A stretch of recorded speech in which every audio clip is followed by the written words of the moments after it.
Hi everyone, welcome to my plus 2 accountancy class part 4.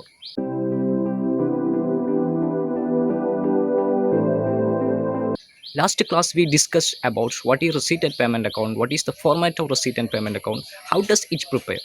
In this video we discuss about the income and expenditure account. കഴിഞ്ഞ ക്ലാസ്സിൽ നമ്മൾ പറഞ്ഞു വെച്ചത് എങ്ങനെയാണ് receipt and payment account തയ്യാറാക്കുക എന്നതിനെക്കുറിച്ചായിരുന്നു. ഈ ക്ലാസ്സിൽ നമ്മൾ പറഞ്ഞു വെക്കുന്നത് ഇൻകം ആൻഡ് എക്സ്പെൻഡിച്ചർ തയ്യാറാക്കാൻ ആവശ്യമായ ക്യാപിറ്റൽ റെസീറ്റ്, ക്യാപിറ്റൽ പേയ്മെൻറ്റ് എന്നീ രണ്ട് കാര്യങ്ങളാണ് ഞാൻ ഈ ക്ലാസ്സിൽ ഡിസ്കസ് ചെയ്യുന്നത്. ഓക്കെ, കഴിഞ്ഞ class last class we discussed about how to prepare receipt and payment account. Receipt and payment account എങ്ങനെ തയ്യാറാക്കാം എന്നാണ് നമ്മൾ കഴിഞ്ഞ ക്ലാസ്സിൽ പഠിച്ചത്. കഴിഞ്ഞ ക്ലാസ്സിൽ നമ്മൾ പറഞ്ഞത് എന്തായിരുന്നു?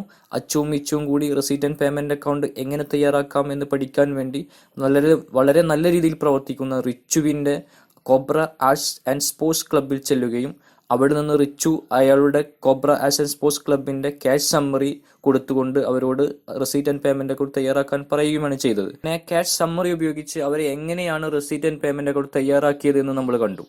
റെസീറ്റ് ആൻഡ് പേയ്മെന്റ് അക്കൗണ്ട് തയ്യാറാക്കി കഴിഞ്ഞപ്പോൾ മിച്ചുവിന് വീണ്ടും ധൃതിയായി. നമുക്ക് അടുത്ത അക്കൗണ്ട് തയ്യാറാക്കിയാലോ? അടുത്ത അക്കൗണ്ട് ഏതായിരുന്നു?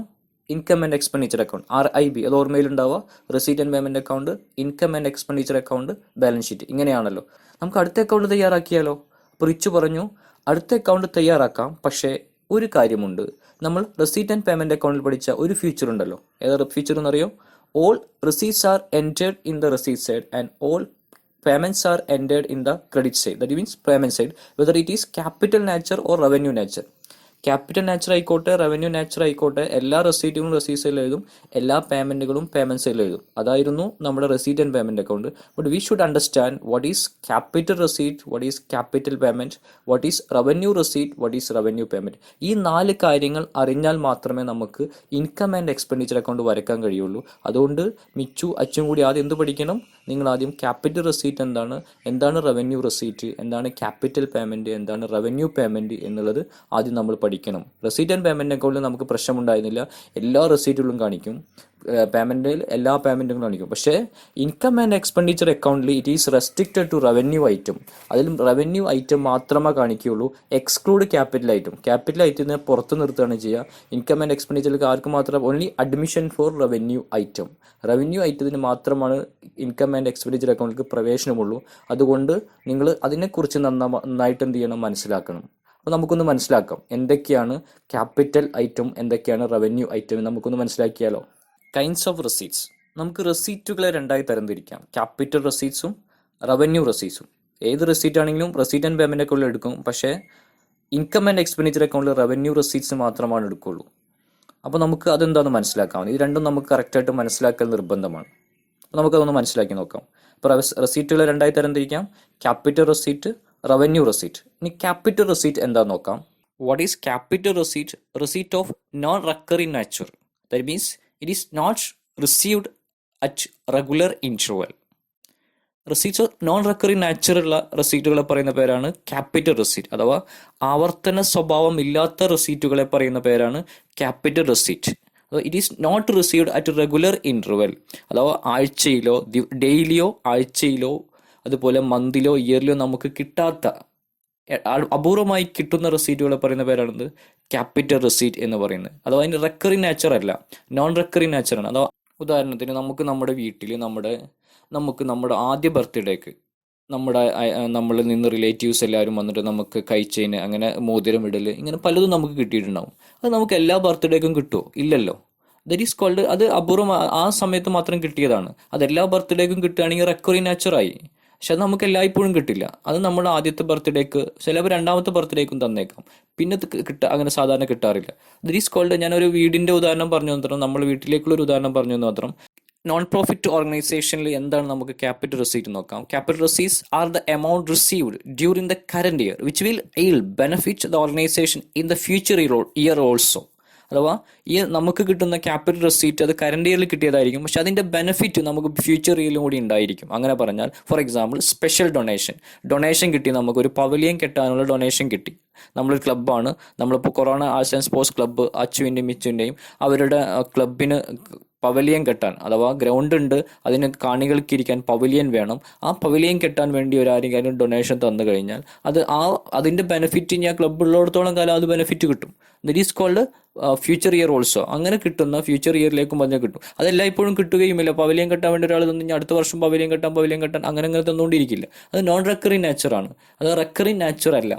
അങ്ങനത്തെയുള്ള റെസീറ്റുകളെ പറയുന്ന പേരാണ് ക്യാപിറ്റൽ റെസീറ്റ്. ഫോർ എക്സാമ്പിൾ നമുക്ക് എന്ത് പറയാം? സ്പെഷ്യൽ ഡൊണേഷൻ പറയാം, ലൈഫ് മെമ്പർഷിപ്പ് പറയാം, സെയിൽ ഓഫ് ഫിക്സ്ഡ് അസറ്റ് പറയാം, ലെഗസീസ് പറയാം, amount received as a loan പറയാം, grant received from government for special purpose. ഇങ്ങനെയൊക്കെ വരുന്ന റെസീറ്റുകളെ പറയുന്ന പേരാണത് ക്യാപിറ്റൽ റെസീറ്റ്. ഇത് ഞാൻ വീണ്ടും ഓരോന്ന് ഞാൻ എക്സ്പ്ലെയിൻ ചെയ്യുന്നുണ്ട്. ക്യാപിറ്റൽ റെസീറ്റിൽ നമ്മൾ ഒന്നാമത്തെ ഉദാഹരണം പറഞ്ഞത് സ്പെസിഫിക് ഡൊണേഷൻ ആണ്. സ്പെസിഫിക് ഡൊണേഷൻ പഠിക്കുന്നതിന് മുന്നേ നമുക്ക് ഡൊണേഷൻ എന്താണെന്ന് പഠിക്കാം. അതിനുശേഷം നമുക്ക് സ്പെസിഫിക് ഡൊണേഷനിലേക്ക് വരാം. Donation are the amounts received by way of gift. It is a gift of cash or property from individual or organisation. നമ്മുടെ സ്ഥാപനത്തിലേക്ക് ആരെങ്കിലും ഗിഫ്റ്റായിട്ട് സംഭാവന നൽകുന്നതിനെ പറഞ്ഞ പേരാണത് ഡൊണേഷൻ എന്ന് പറയുന്നത്. അത് ക്യാഷ് ആയിരിക്കാം, അല്ലെങ്കിൽ എന്തെങ്കിലും പ്രോപ്പർട്ടി ആയിട്ടായിരിക്കാം തരിക. അത് വ്യക്തികൾ തരാം, അല്ലെങ്കിൽ മറ്റു ഓർഗനൈസേഷൻസ് തരാം. That is called donation. What is donation? Donations are the amount received by way of gift. It is gift of cash or property from the individual or organization. It represents the amount donated by any person, whether member or outsiders, to the organization. Amount അത് member തരാം, donation മെമ്പേഴ്സിന് തരാം, അതല്ലെങ്കിൽ ഔട്ട്സൈഡേഴ്സിന് തരാം. അങ്ങനെ കിട്ടുന്ന എമൗണ്ടിനെ പറഞ്ഞ പേരാണെന്ത്? Donation എന്ന് പറയുന്നത്. Donation can be classified in two. Donation രണ്ട് തരത്തിലുണ്ട്: general donation and specific donation. ഏതൊക്കെയാ? General donation and specific donation. നിങ്ങൾക്ക് കാണാം, general donation is an example of revenue receipt. Specific donation is example of capital receipt. നമ്മൾ donation രണ്ടായി തരംതിരിക്കാം: general ഡൊണേഷനും specific ഡൊണേഷനും. ഇനി ഞാൻ റവന്യൂ റെസീറ്റിൻ്റെ സമയത്ത് അവിടെ ഇതിൻ്റെ എക്സാമ്പിൾ മാത്രമേ പറഞ്ഞു പോകുള്ളൂ. ഞാൻ ഇതിവിടെ എക്സ്പ്ലെയിൻ ചെയ്യുന്നുണ്ട്. ജനറൽ ഡൊണേഷൻ എന്ന് പറയുന്നത് റവന്യൂ റെസീറ്റിന് എക്സാമ്പിൾ ആണ്. സ്പെസിഫിക് ഡൊണേഷനാണ് ഇതിന് എക്സാമ്പിൾ ക്യാപിറ്റൽ റെസീറ്റിന് എക്സാമ്പിൾ. നമുക്ക് ജനറൽ ഡൊണേഷൻ എന്താണെന്ന് നോക്കാം. ബ്രാക്കറ്റിൽ ഞാൻ റവന്യൂ റെസീറ്റ് എന്ന് എഴുതിയിട്ടുണ്ടാവും. These are donation received for general purpose. പ്രത്യേക പർപ്പസ് ഒന്നും ഇല്ലാണ്ട് നമുക്ക് കിട്ടിക്കൊണ്ടിരിക്കുന്ന ഡൊണേഷൻ സംഭാവനകളെ പറയുന്ന പേരാണത് general donation. These are treated as a revenue receipt. നമ്മൾ എന്തായിട്ട് ട്രീറ്റ് ചെയ്യും? റവന്യൂ റെസീറ്റ് ആണ് ട്രീറ്റ് ചെയ്യുക. Hence it is taken into income and expenditure account. അതുകൊണ്ട് നമ്മൾ അത് അവിടെ എടുക്കും, ഇൻകം ആൻഡ് എക്സ്പെൻഡിച്ചർ അക്കൗണ്ടിൽ എടുക്കും. ഞാൻ ഓൾറെഡി പറഞ്ഞു വെച്ചിരുന്നു, income and expenditure only admission for revenue items. Revenue റെസീറ്റിനും റവന്യൂ പേയ്മെന്റിനും മാത്രമാണ് ഇൻകം ആൻഡ് എക്സ്പെൻഡിച്ചർ അക്കൗണ്ടിലേക്ക് പ്രവേശനമുള്ളൂ. അതുകൊണ്ട് അതിൽ നമ്മൾ എടുക്കും. നെക്സ്റ്റ് നമുക്ക് പോവാം സ്പെസിഫിക് ഡൊണേഷൻ. ഇവിടെയാണ് ഇത് ക്യാപിറ്റൽ റെസീറ്റിന് എക്സാമ്പിൾ ഞാൻ പറഞ്ഞത്. സ്പെസിഫിക് ഡൊണേഷൻ എന്താ നോക്കാം. These are donation received for specific purpose. Specific പർപ്പസിന് വേണ്ടി തരുന്ന ഡൊണേഷനെ പറയുന്ന പേരാണെന്ത്? സ്പെസിഫിക് ഡൊണേഷൻ എന്ന് പറയുന്നത്. പ്രത്യേക ലക്ഷ്യം മുൻനിർത്തിക്കൊണ്ട് നമുക്ക് തരുന്ന സംഭാവനയെ പറയുന്ന പേരാണെന്ത്? Specific donation. Donation received for the construction of a pavilion. ഒരാൾ സംഭാവന തരുന്നത് പവലിയൻ കെട്ടാൻ വേണ്ടിയിട്ടാണ് ഞാൻ ഈ സംഭാവന നൽകുന്നത് എന്ന് പറഞ്ഞാൽ ദറ്റ് ഈസ് സ്പെസിഫിക് പർപ്പസിന് വേണ്ടിയിട്ടാണ് തരുന്നത്. അങ്ങനെ തന്നെ that is called specific donation. Donation received for construction of a building. Donation received for construction of a lab. Ground നന്നാക്കാം. നമ്മൾ കൊറോണയ്ക്ക് ഒരു ഗ്രൗണ്ടില്ല, കൊറോണ ആർട്സ് സ്പോർട്സ് ക്ലബിന് ഗ്രൗണ്ട് ഇല്ല. നിങ്ങൾ ഗ്രൗണ്ടിന് വേണ്ടി ഒരു വ്യക്തിയോ അല്ലെങ്കിൽ ഓർഗനൈസേഷനോ സംഭാവന തന്നാൽ, ഫോർ എക്സാമ്പിൾ നമ്മൾ corona arts and sports club inaugurate ചെയ്യാൻ വേണ്ടി എം എ യൂസഫലിയെ പോലത്തെ ആരെങ്കിലും കൊണ്ടുവന്നു. അദ്ദേഹം നമുക്ക് ഗ്രൗണ്ടിന് വേണ്ടി നിങ്ങൾക്ക് ഗ്രൗണ്ട് ഇല്ലെങ്കിൽ ഞാൻ ഓഫർ ചെയ്തിരിക്കുന്നു എന്ന് പറഞ്ഞ് നമുക്ക് ഡൊണേഷൻ തന്നാൽ that is called specific donation. അത് ഗ്രൗണ്ടിന് വേണ്ടി കിട്ടിയതാണ്. അങ്ങനെ കിട്ടുന്ന ഡൊണേഷൻ പറഞ്ഞ പേരാണ് സ്പെസിഫിക് ഡൊണേഷൻ. അത് ക്യാപിറ്റൽ റെസീറ്റ് ആണ്. അത് നമ്മൾ എവിടെ എടുക്കില്ല? ഇൻകം ആൻഡ് എക്സ്പെൻഡിച്ചർ അക്കൗണ്ടിൽ എടുക്കില്ല. അത് നമ്മൾ എവിടെ കാണിക്കുള്ളൂ? ഇനി ബാലൻസ് ഷീറ്റിലാണ് അത് കാണിക്കുള്ളൂ. Specific donation is kept as a specific and is shown in the balance sheet. അത് എവിടെ മാത്രമേ ഇനി കാണിക്കുള്ളൂ? ബാലൻസ് ഷീറ്റിൽ മാത്രം. റെസീറ്റ് ആൻഡ് പേയ്മെന്റിൽ കാണിക്കും. അത് കൂടാതെ ഇനി എവിടെ കാണിക്കുള്ളൂ? ബാലൻസ് ഷീറ്റിൽ മാത്രമേ കാണിക്കുള്ളൂ. ഇൻകം ആൻഡ് എക്സ്പെൻഡിച്ചറിലേക്ക് അതിന് പ്രവേശനമില്ല. ഓൺലി റവന്യൂ ഐറ്റംസിന് മാത്രമാണ് പ്രവേശനമുള്ളൂ. സെക്കൻഡ് എക്സാമ്പിൾ എന്തായിരുന്നു? Life membership fee. എന്താ? What is life membership fee? അത് ക്യാപിറ്റൽ റെസീറ്റ് ആണ്. It is the life time membership fee paid by member. It is a non recurring nature and shown in the balance sheet liability side. അത് life membership fee എന്ന് പറയുന്നത് ആജീവനാന്ത ഫീ എന്ന് പറയാം. ആ membership fee കൊടുത്തു കഴിഞ്ഞാൽ അയാൾ മരണപ്പെടുന്നവരെ ആ ക്ലബ്ബിലെ ആൾ മെമ്പറാണ്, അല്ലെങ്കിൽ ആ നോൺ പ്രോഫിറ്റ് ഓർഗനൈസേഷനിൽ ആൾ മെമ്പറാണ്. It is A non recurring nature. അത് എപ്പോഴും ഇങ്ങനെ കിട്ടിക്കൊണ്ടിരിക്കില്ല. അങ്ങനെയുള്ള ഫീസിനെ പറയുന്ന പേരാണ് ലൈഫ് മെമ്പർഷിപ്പ് ഫീ എന്ന് പറയുന്നത്. It is a life time membership fee paid by member. ആ മെമ്പർഷിപ്പ് ഫീ കൊടുത്തു കഴിഞ്ഞാൽ അയാൾ വർഷം മുഴുവൻ അയാളുടെ മരണം വരെ അതിൽ ആജീവനാന്ത മെമ്പർ അയാൾക്ക് തുടരാം. അത്രയും അങ്ങനെയുള്ള ഫീസിനെ പറയുന്ന പേരാണ് ലൈഫ് മെമ്പർഷിപ്പ് ഫീ എന്ന് പറയുന്നത്. നെക്സ്റ്റ് പോയിന്റ് എന്തായിരുന്നു? Sale of fixed asset. അതൊരു ക്യാപിറ്റൽ റെസീറ്റ് ആണ്. The amount realised from the sale of fixed asset is a capital receipt. Receipt capital fixed asset വിറ്റ് കിട്ടുന്ന തുക, that is called capital receipt ആണ്. കാരണം നമ്മൾ ഹോസ്പിറ്റലാണെങ്കിലും സ്കൂളാണെങ്കിലും മറ്റ് ക്ലബ്ബുകളാണെങ്കിലും ഫിക്സഡ് അസറ്റ് വാങ്ങിച്ചാൽ ഡെയിലി വിൽക്കില്ല. അതിൻ്റെ കാലാവധി കഴിഞ്ഞാൽ അതല്ലെങ്കിൽ അതിന് എന്തെങ്കിലും മറ്റ് ഡാമേജുകൾ സംഭവിക്കും മാത്രമാണ് നമ്മൾ എന്ത് ചെയ്യുള്ളൂ, അത് റീപ്ലേസ് ചെയ്യുള്ളൂ. ഇപ്പോൾ ഹോസ്പിറ്റലാണെങ്കിൽ വലിയ വലിയ മെഷീൻസ് കൊണ്ടുവരും, അത് നമ്മൾ അതിൻ്റെ കാലാവധി കഴിഞ്ഞാൽ മാത്രമാണ് നമ്മൾ ആ മെഷീൻസ് റീപ്ലേസ് ചെയ്യുള്ളൂ. അപ്പോൾ അങ്ങനെ കിട്ടുന്ന തുക ദാറ്റ് ഈസ് ക്യാപിറ്റൽ റെസീറ്റ്. ഇനി അതിൽ നിന്ന് വിൽക്കുമ്പോൾ കിട്ടുന്ന ലാഭമോ നഷ്ടമോ ഉണ്ടെങ്കിൽ അത് നമ്മൾ റവന്യൂ ഐറ്റം ആയിട്ടാണ് ട്രീറ്റ് ചെയ്യുക. ഫിക്സഡ് അസറ്റ് വിറ്റ് കിട്ടുന്ന തുകയല്ല, വിൽക്കുമ്പോൾ ഉണ്ടാകുന്ന ലാഭമോ നഷ്ടമോ. ലാഭവും നഷ്ടം എന്താണെന്നറിയാം. വരവിൽ നിന്ന് ചിലവ് കുറച്ച് കിട്ടുന്ന, അഥവാ വാങ്ങിച്ച വിലയിൽ നിന്ന് വിറ്റ വിലയും തമ്മിലുള്ള വ്യത്യാസം നമുക്ക് ലാഭമോ നഷ്ടമായി കണക്കാക്കാം. ആ വ്യത്യാസം നമ്മൾ എവിടെ കാണിക്കും? ഇൻകം ആൻഡ് എക്സ്പെൻഡിച്ചർ അക്കൗണ്ടിൽ കാണിക്കും എന്ന് പ്രത്യേകം ഓർമ്മ ഉണ്ടാവുക. If there is any profit or loss it will appear in the income and expenditure account. Next example എന്തായിരുന്നു? Legacy. Now, what is legacy? We already studied the amount received as per the will of a deceased person. It is a non-recurring nature and treated as a capital receipt and shown in the balance sheet liability side. Legacy എന്ന് പറയുന്നത് മരണപ്പെട്ട വ്യക്തി അയാളുടെ ആഗ്രഹപ്രകാരം എന്തെങ്കിലും സ്ഥാപനത്തിലോട്ട് donate ചെയ്തിട്ടുണ്ടെങ്കിൽ that is called legacy. ഞാൻ മരണപ്പെട്ടതിന് ശേഷം എൻ്റെ സ്ഥലം അല്ലെങ്കിൽ എൻ്റെ വരുമാനം ഈ സ്ഥാപനത്തിന് വേണ്ടി മാറ്റിവെക്കണം എന്ന് പറഞ്ഞ് കിട്ടുന്ന വരുമാനത്തെ പറഞ്ഞ പേരാണ് ക്യാപിറ്റൽ റെസീറ്റ്. അത് നോൺ റെക്കറിങ് നേച്ചറാണ്. അത് ആവർത്തിച്ച് ഇങ്ങനെ കിട്ടുന്ന സംഭവമല്ലല്ലോ. അതുകൊണ്ട് അത് that is treated as A legacy. അതെവിടെ കാണിക്കുക? റെസീറ്റ് ആൻഡ് പേയ്മെൻറ്റിൽ കാണിക്കും. അത് കൂടാണ്ട് എവിടെ കാണിക്കുള്ളൂ? ബാലൻസ് ഷീറ്റിൽ മാത്രമാണ് കാണിക്കുള്ളൂ. ഇൻകം ആൻഡ് എക്സ്പെൻഡിച്ചർ അത് എടുക്കില്ല, because it is a capital receipt. Next item, loan. The amount received as a loan is treated as a capital receipt and shown in the balance sheet in the liability side. Balance ഷീറ്റിൻ്റെ liability സൈഡിലാണ്. നമ്മൾ loan സ്ഥാപനം എന്തിനു ആവശ്യത്തിന് വേണ്ടി loan എടുത്താൽ അത് capital receipt ആണ്. ഡെയിലി ലോൺ എടുക്കില്ല. സ്ഥാപനം ബിൽഡ്, ഇപ്പോൾ for example corona arts and sports ക്ലബിൻ്റെ ബിൽഡിങ്ങിന് വേണ്ടി നമ്മൾ ലോൺ എടുത്തിട്ടുണ്ടെങ്കിൽ, ബാങ്കിൽ നിന്നോ മറ്റോ ലോൺ എടുത്തിട്ടുണ്ടെങ്കിൽ അത് ക്യാപിറ്റൽ റെസീറ്റ് ആണ്. 15 ലക്ഷമോ 5 ലക്ഷമോ ലോൺ എടുത്തു കഴിഞ്ഞാൽ എന്നിട്ട് അത് നമുക്ക് ക്യാഷ് ഇങ്ങോട്ട് വരികയാണ്, റെസീറ്റാണ്. പക്ഷേ അതെന്ത് റെസീറ്റാണ്? ക്യാപിറ്റൽ റെസീറ്റ് ആണ്. മന്ത്ലി നമ്മൾ ലോൺ എടുക്കില്ല. അത് നോൺ റെക്കറിങ് നാച്ചറാണ്. Therefore it is treated as a capital receipt. Next example, government grant received from government. Government grant received for specific purpose is treated as a capital receipt. Government grant specific പർപ്പസിന് കിട്ടുമ്പോൾ അത് നമ്മൾ capital receipt ആണ് treat ചെയ്യുക. For example, ഒരു സ്കൂളിൻ്റെ ലാബിന് വേണ്ടി അല്ലെങ്കിൽ ബാത്റൂമിന് വേണ്ടി ഗവൺമെൻറ് ഗ്രാൻഡ് കിട്ടിയാൽ അത് സ്പെസിഫിക് പർപ്പസാണ്. അങ്ങനെ കിട്ടുന്ന ഗ്രാൻഡ് എന്താണ്? ക്യാപിറ്റൽ റെസീറ്റ് ആണ്.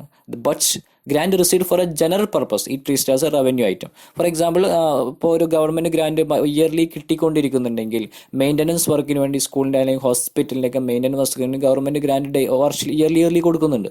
ആ കൊടുക്കുന്ന ഗ്രാൻഡ് എന്തല്ല?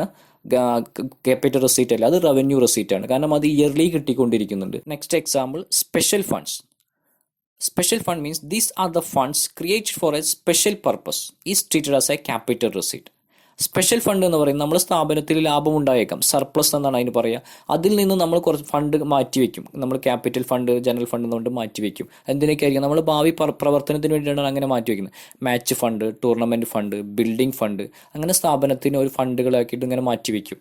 അത് നമ്മൾ എന്തായിട്ടാണ് ട്രീറ്റ് ചെയ്യുക? ക്യാപിറ്റൽ റെസീറ്റ് ആയിട്ടാണ് ട്രീറ്റ് ചെയ്യുക. അതെവിടെ കാണിക്കുക? Shown in the balance sheet liability side. ഇനി ആ ഫണ്ട് എങ്ങാനും നമ്മൾ പുറത്ത് ഇൻവെസ്റ്റ് ചെയ്താൽ, പുറത്ത് എവിടെയെങ്കിലും ഇൻവെസ്റ്റ് ചെയ്താൽ ദറ്റ് ഈസ് കോൾഡ്, അതിനപ്പോൾ അത് എന്തായി മാറി? അസറ്റായി മാറി.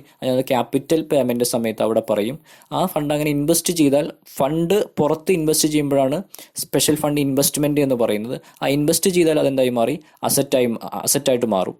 അപ്പോൾ സ്പെഷ്യൽ ഫണ്ട് മാത്രമാണെങ്കിൽ, ഫണ്ട് മാത്രം ക്രിയേറ്റ് ചെയ്ത് വെക്കുകയാണെങ്കിൽ that is called capital receipt ആണ്. അതവിടെ കാണിക്കേണ്ടത് ബാലൻസ് ഷീറ്റിൻ്റെ ലാബിലിറ്റി സൈഡിലാണ് കാണിക്കേണ്ടത്. ഇത് ക്യാപിറ്റൽ പേയ്മെൻറ്റ് നോക്കാം. Payment of non recurring nature, that means these are the payment which are not made at regular interval.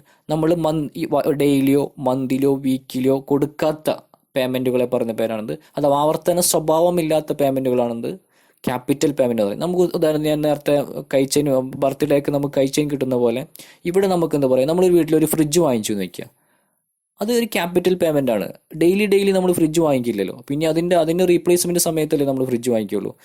അത് ദിറ്റ് ഈസ് കോൾഡ് ഒരു വീടിനെ സംബന്ധിച്ച് ഞാൻ പറഞ്ഞു. നമുക്കിനി നോൺ പ്രോഫിറ്റ് ഓർഗനൈസേഷൻ എന്താണ് ക്യാപിറ്റൽ പേയ്മെൻറ്റ് നോക്കാം. അപ്പോൾ ക്യാപിറ്റൽ പേയ്മെൻറ്റ് പറയുന്നത് payment of non recurring nature, അതിൻ്റെ ആവർത്തന സ്വഭാവമില്ലാത്ത ചെലവുകളെ പറയുന്ന പേരാണിത് ക്യാപിറ്റൽ പേയ്മെൻറ്റ് എന്ന് പറയുന്നത്. നോൺ പ്രോഫിറ്റ് ഓർഗനൈസേഷനിൽ നമുക്ക് ക്യാപിറ്റൽ പേയ്മെൻറ്റ് എക്സാമ്പിൾ എന്തൊക്കെയാണ് നോക്കാം. Payment for the purchase of fixed asset, fixed asset വാങ്ങിക്കാൻ വേണ്ടി വരുന്ന ചിലവ്. ഡെയിലി നമ്മൾ പോയിട്ട് ഫിക്സഡ് അസറ്റ് വാങ്ങിക്കില്ല. ഒരു ഹോസ്പിറ്റലാണെങ്കിൽ സ്കൂളാണെങ്കിലും ഫിക്സഡ് അസറ്റ് വാങ്ങിച്ചാൽ ഇനി വർഷങ്ങൾ 15 വർഷത്തെ ഗ്യാരണ്ടി ഉണ്ടെങ്കിൽ, കാലാവധി ഉണ്ടെങ്കിൽ, എക്സ്പയറി ഡേറ്റ് ഉണ്ടെങ്കിൽ അത് കഴിഞ്ഞാൽ നമ്മൾ എന്ത് ചെയ്യുള്ളൂ, അടുത്ത അസറ്റ് വാങ്ങിക്കുള്ളൂ. അപ്പോൾ അത് ക്യാപിറ്റൽ പേയ്മെൻ്റ് ആണ്. അത് റെക്കറിങ് നാച്ചർ എല്ലാ പേയ്മെൻറ്റുകൾ. അതുപോലെ payment for the construction of building, ഒരു ബിൽഡിംഗ് ഉണ്ടാക്കി ഡെയിലി നമ്മൾ ബിൽഡിംഗ് ഉണ്ടാക്കില്ല, അപ്പോൾ അത് ആ ബിൽഡിങ്ങിന് വേണ്ടി വരുന്ന ചിലവ്, അതെന്താണ് ക്യാപിറ്റൽ പേയ്മെൻ്റ് ആണ്. Payment for the purpose of books for the library ഉണ്ടാക്കാൻ വേണ്ടി നമ്മൾ ബുക്സ് വാങ്ങിച്ചു. അതുപോലെ ലാബിന് വേണ്ട material, school lab, hospital lab, ഇതിനൊക്കെ നമ്മൾ മെറ്റീരിയൽ വാങ്ങിച്ചാൽ അതെല്ലാം എന്താണ് ക്യാപിറ്റൽ പേയ്മെൻറ്റുകളാണ്. Amount invest in the bank as a fixed deposit ആയിട്ട് ഒരു നിശ്ചിത തുക നമ്മൾ ബാങ്കിൽ കൊണ്ടുപോയിട്ടാൽ അത് എന്ത് പേയ്മെൻറ്റാണ്, ക്യാപിറ്റൽ പേയ്മെൻ്റ് ആണ്. അതുപോലെ തന്നെ payment made for the purpose of sports goods and equipment. അതുപോലെ തന്നെ നമ്മൾ ക്ലബ്ബുകളാണെങ്കിൽ സ്പോർട്സ് മെറ്റീരിയൽ നമ്മൾ വാങ്ങിക്കും, സ്പോർട്സിന് ആവശ്യമായ എല്ലാ മെറ്റീരിയലും നമ്മൾ വാങ്ങിക്കും. അങ്ങനെ വരുന്ന ചിലവുകൾ അത് നമ്മൾ ഇനി വീണ്ടും എന്ത് ചെയ്യില്ല, അത് വിറ്റ് വാങ്ങിക്കില്ല. നമ്മൾ അത് കേട് വന്നാൽ, അതുപോലെ ഡാമേജ് വന്നാലൊക്കെ നമ്മൾ പിന്നെ അത് മാറ്റി വാങ്ങിക്കുകയുള്ളൂ. അപ്പം അങ്ങനെ വരുന്ന ചിലവുകൾ that is called capital payment. Revenue റെസീറ്റിനെ കുറിച്ചും റവന്യൂ പേയ്മെൻറ്റിനെ കുറിച്ചും നമുക്ക് നെക്സ്റ്റ് ക്ലാസ്സിൽ ഡിസ്കസ് ചെയ്യാം. Okay, bye, thank U.